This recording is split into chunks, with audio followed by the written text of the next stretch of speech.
Morning, guys. Mark Fresh, Protect Dog Training, and Big Boy in the house this morning. It's supposed to be in the 49 today, so it was already in the 70s a few days last week, and it dipped down to the 49s. We got a big old cloud bank coming in, and so I'm trying to button down the hatches as far as it'll be windy and blustery and cold.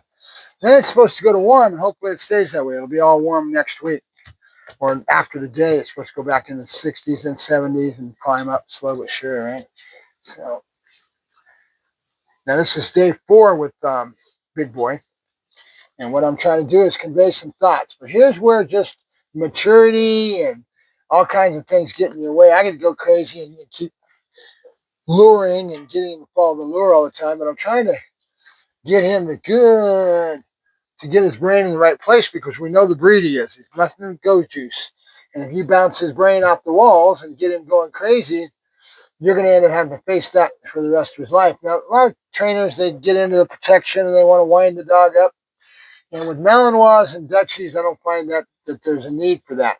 You've got, more importantly, you want to teach him to have his brain settled, because anytime you need to wind him up, if you imprint it right with the sack work that you've seen me done and the bottle pit to get some confidence going and all those little things, nope, you are better served by teaching him to settle, all right? And we can take that into all kinds of other areas as far as settling his brain. Good. Now, there's what I'm talking about. You're only going to get so much when you're trying to reach for what I'm in. I'm not after the behaviors as much as I am getting him to understand the communication base word of no good yes and his explosion release. Good. Nope. Nope. And he doesn't know the no marker. He hears it, but he doesn't understand it yet. You got to wait for him to understand the concept you're trying to convey to him, right? With your patterns and your pattern set. Good. Yep. I had a trainer that did a little podcast off the side, New York trainer that I know that's worked his way up. I don't know him personally. Good.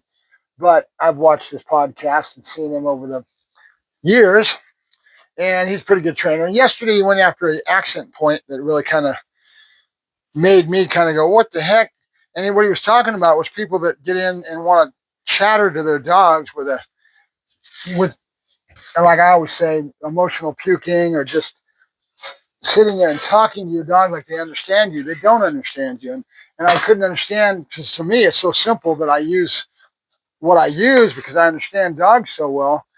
But he's right. And he's running into people that don't have a clue, and they're sitting there yakking to their dog, and they create insecurity and anxiousness and everything else, and it causes a major problem. Good. And I just never thought about it from that concept. He's right. His accent point was right on. There's all kinds of people in the world, and there's a lot of people that don't understand how to communicate with their animal. So that being the case, what you see me doing is using keywords, is what I call it. You want to go bye-bye. You want to eat. Vocabulary that we're building. And these are all the keywords that are going to be contextual in his life. Get a drink, and I'll splash the water. I start to get to the aversive or the negative marker in regards to his potty training, the loud clap and startling. He's going to start showing me nervousness when he needs to go to the bathroom. My job is to pick up on that nervousness and make sure I reaffirm that he's got the right answer when he shows me that body language. He doesn't have to necessarily go over and scratch the door, but my job is to understand how to read the dog's body language enough that I see him get a little nervous, and I say, you want to go outside? You want to go potty? Come on. And I see these key words, outside, go potty, that key into him going out and going to the bathroom. And that'll end up building your positive side. Remember what I said, that's positive and negative. So keywords, or vocabulary as I call it, is critical, and you want to do that at a young age. But talking to him and thinking you're talking to a human being, you're not. They pick up on little keywords and little things that are all contextual in their environment, right? You want to go bye-bye. You want to eat. Get a drink, and I'll splash the water, get a drink. These little key words or key things that are contextual to what's going on around you and your environment. That's all a dog really understands, right? All the other stuff is just yak, yak, yak, yak, yak. It's like Lucy and Charlie and Lucy with a wah, wah, wah, wah, wah. They don't understand it, right? And so that's why I always tell people when they go to correct their animal, a lot of times the women of the family, they have a tendency to get really emotional. And they want to write a book, right? You're talking to the dog and you're saying all these things. You think the dog understands you because you're upset and you've got all this emotion. They don't. They live in the now, right? And timing is everything. That's why we talk about timing all the time, right? Good. So that's why I'm keying in on my no, good, and yes and what I'm building, but I'm trying to accent and tailing off of this trainer's accent point in regards to people doing that. And I can see his point.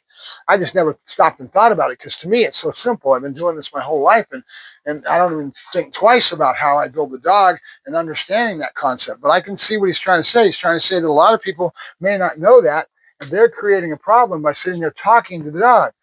The dog doesn't understand that. He's a creature of now, right? Yes, good boy, good. Okay, right away, timing, now, boom, right? That's why we talk about timing all the time. That's exactly what it is. You see me letting go of that food right away, right? Good, good. Now I can do things like stretch a time level because I understand it. Good. Nope, nope. And I'll tease him with the food, basically show it to him, and he doesn't get it with a no marker. After a while, he's going to start understanding, especially as he grows up and matures a little bit more. He's a young baby. His brain is going to work a certain way, and I can't get any more out of him than I'm asking of him. Behavior-wise, I could, and he'd look all fancy following the lure, but I want the dog to understand what he's doing and put it together, mesh it between conceptualizing and understanding what I'm building and the behaviors, and understanding that enough that I can build drive, I can get more motivation out of him. Good, good. So this is about as far as I'm going to get for right now, other than the explosion release, what I'll build on. Nope, nope. And I might get this as time goes along where he starts to actually conceptualize and understand that no marker. Right now he doesn't know. His brain is just going so fast, and he floats like a butterfly. His attention span is not that much. And that's because of a lot of things. Now, a Mastiff or another type of breed would be a totally different thing. Every dog is different. So I may not get the same things out of a Mastiff that I'll get out of him, or maybe intellectually the Mastiff will understand what I'm trying to convey to him sooner than this guy would because his brain is goes speedy boat, right? Float. I call it floating like a butterfly. His brain goes from one place, attention span just whoop, and he's gone with his attention, right? So there's only so much I can get out of this little boy as far as his maturity, and everything has to come together. You have to be patient, right? If you're trying to push, you're only going to do a disservice to the dog, and you're losing your clarity. You hear that word all the time.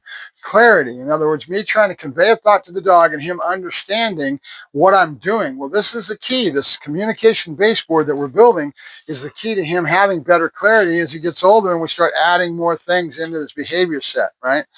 And that's all we're doing, but we're also asking of him to understand what's happening. Good.